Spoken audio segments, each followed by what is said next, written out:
Private car, motorcycle ও ট্রাকের উপর kilometre প্রতি ৬.২৭ টাকা হারে যানজট শুল্ক আরোপের পরিকল্পনা করা হয়েছে।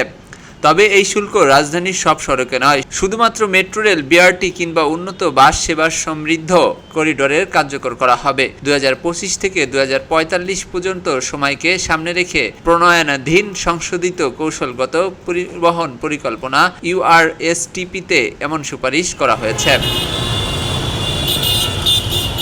তবে পরিকল্পনায় স্পষ্টভাবে বলা হয়েছে, যানজট শুল্ক কার্যকর করার আগে অবশ্যই নাগরিকদের জন্য নির্ভরযোগ্য ও মানসম্মত গণপরিবহন ব্যবস্থা নিশ্চিত করতে হবে। বিকল্প পরিবহনের ব্যবস্থা ছাড়া এই শুল্ক কার্যকর না করারও সুপারিশ রয়েছে।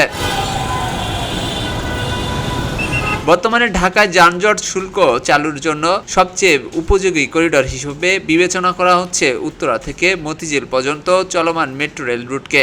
এর বাইরে নির্মাণাধীন আরও দুটি মেট্রো প্রকল্প ও পরিকল্পনায় থাকা আরও কয়েকটি মেট্রো ও মনোরেল লাইন চালু হলে সেসব করিডোরেও একই ধরনের শুল্ক আরোপ করা হতে পারে।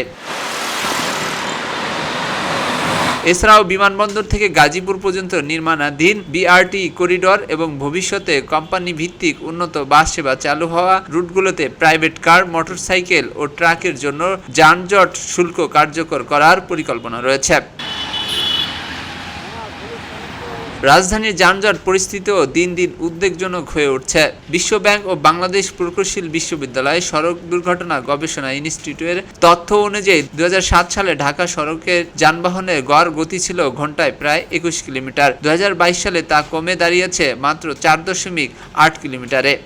অর্থাৎ দেড় দশকে যানবাহনের গতি ঘন্টায় প্রায় ১৬ কিলোমিটার কমে গেছে। বিশ্বব্যাংকের আরেক গবেষণায় বলা হয়েছে, রাজধানীর যানজটের কারণে প্রতিদিন প্রায় ৩২ লাখ কর্মঘণ্টা নষ্ট হচ্ছে। একই সঙ্গে ঢাকার ৭৩টি গুরুত্বপূর্ণ মোড়ে নিয়মিত যানজট সৃষ্টি হওয়ায় নগর জীবন ও অর্থনীতির উপর পড়ছে ব্যাপক নেতিবাচক প্রভাব।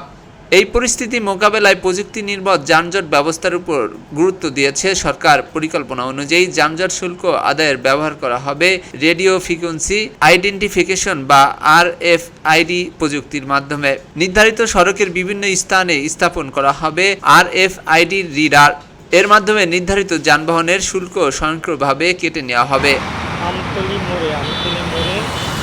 এ পুরো কার্যক্রমের তদারকি করবে বাংলাদেশ সড়ক পরিবহন কর্তৃপক্ষ বিআরটিএ এবং ঢাকা পরিবহন সমন্বয় কর্তৃপক্ষ ডিটিসিএ। পাশাপাশি যানজট নিয়ন্ত্রণ এবং শুল্ক ব্যবস্থাপনা আরও কার্যকর করতে ডিএমপির ট্রাফিক বিভাগ ও ডিটিসি এর যৌথ ব্যবস্থাপনায় একটি আধুনিক ট্রাফিক কন্ট্রোল সেন্টার গড়ে তোলারও সুপারিশ করা হয়েছে।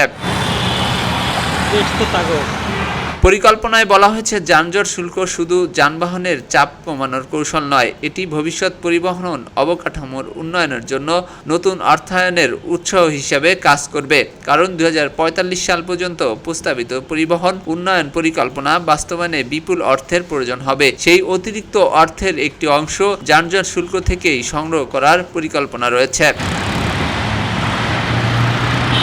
বিশেষজ্ঞরা বলছেন, উন্নত গণপরিবহন নিশ্চিত করে কার্যকরভাবে যানজট শুল্ক বাস্তবায়ন করা গেলে রাজধানীর যানবাহনের চাপ কমবে, বাড়বে গণপরিবহনের ব্যবহার। তবে বাস্তবায়নের আগে নাগরিকদের জন্য বিকল্প ও নির্ভরযোগ্য পরিবহন ব্যবস্থা নিশ্চিত করাই হবে সবচেয়ে বড় চ্যালেঞ্জ।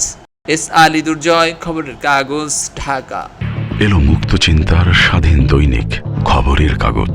এখন খবর হবে নিখাত, নির্ভীক, নিরব।